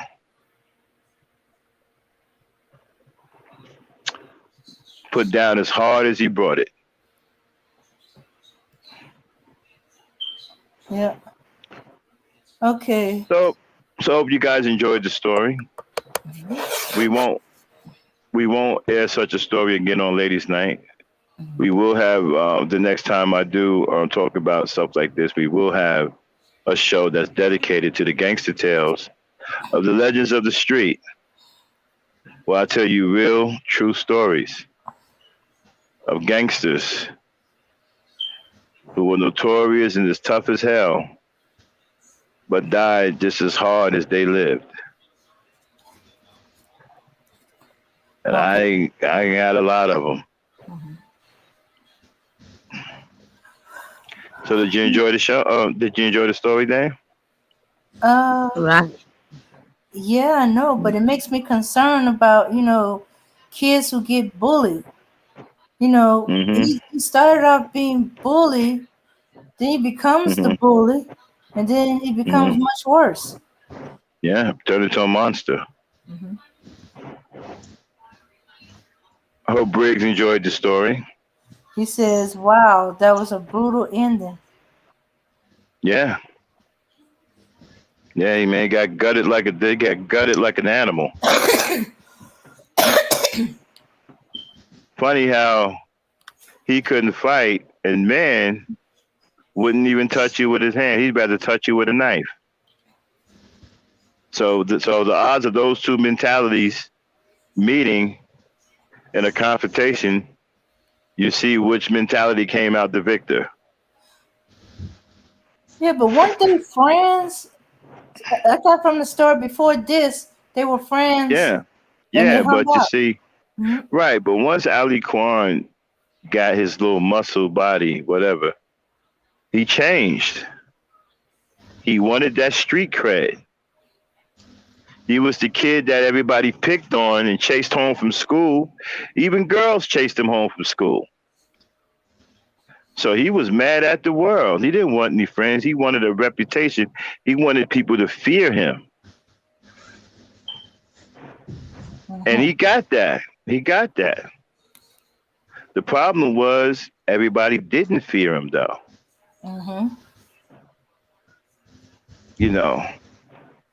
And he didn't run down on everybody because he knew he couldn't fight. He just couldn't fight. He never learned how to fight. He was terrible with his hands. That's why his method was the sucker punch. He hit hard, and he used that to his advantage to surprise you by having you talk and then hit you with the sucker punch. And the sucker punch is even more effective when you never see it coming. When you don't see it coming, it almost has a 100% knockout rate. It's nearly a 100% knockout rate when you don't see it coming. Yeah, it didn't work on everybody. Yeah, no, because he didn't hit it hard enough to daze everybody. Hmm. You know, when he ran into people who can take a punch, he had to fight and he got his ass whooped. You know, he wanted to be like Julian Moore. You know, Hmm. Julian Moore was another famous. I'll tell y'all about him one day, but I won't tell y'all about him on here. You know, you'll hear about him on the Legends of the Street, the actual show when we do air it. He wanted to be like Pie Face. You know, um, he wanted to be like Jimmy Baxter, Big Moten. You know, Brad, and he achieved that. Okay. You know, and Hmm. And then I'll tell you about Rab. Rab is actually still alive today doing double life. Oh. I'll tell you what happened to him too. As what happened to Dennis Burgess and the Barbarians and all of them. Okay. Oh yeah, I got a lot of these stories. They're all true stories too. Uh-huh. Well, it doesn't look like we're going to get anybody to play our game, so hopefully Yeah. maybe next week we can get someone to play. We Yeah. get enough people in here to play. We're up against heavy competition tonight. Hmm. Yeah. A lot of people alive tonight. Right. Hmm. Okay. Hmm. So, Abena, did you get a chance to hear all of it? Of Right. the Yeah, I get a chance to hear the story, and that was a good story that some of us we need to hear or we need to listen for it Well, it's not a ghost because story. Did you say ghost story? no good. Oh yeah, yeah, it's a true story. Yeah. Right. okay. All right. So, um, we had no ladies that wanted to talk about the topic or go more in depth into it with us. Um, we don't have any. Emmanuel Briggs said, "I'm gonna try to have a cash app next time." Uh, Yeah. we don't have any enough participants, so we're gonna have the game who don't belong next week on Ladies Night. Yep. Hmm. Maybe as people watch the replay and stuff like that, they know about it. They'll show up for the next one. Yeah, we're still up against the Kevin Samuel stuff, and a Um, lot of people are alive tonight. You know, so all right. um, and the Black Authority is also alive tonight too. So Mm-hmm. Okay. let's shut it down, ladies. Let's get on out of here. Early night. I'm glad y'all enjoyed the story. Unless y'all want to get and talk a little bit, I'm just gonna go and step down, and you and Abby can talk a little bit, and then shut it down. All right, y'all. Thanks for having me on Ladies Night. Hope y'all enjoyed the story, and everybody look for our new show, Legends of the Street, Gangster Tales.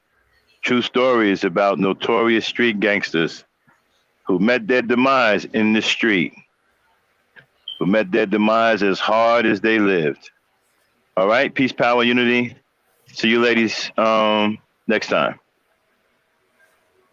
Okay. Uh, Abena, uh, did you Yeah. want to continue on with the conversation? Okay. Uh, I wish we need to Anish, and I wish we need to talk about something small. Maybe I don't know what I'm going to talk about. There. okay. Since we don't have nothing to talk about at this moment, let's just go ahead and end it. Everybody, Right. thanks for coming. Manuel Briggs, Mika, Auntie, Pretty Black Magic. Thanks for hanging in there, Briggs. Know you like a good story. All right, everybody. Peace, power, and unity. And we'll see you next week, if not sooner.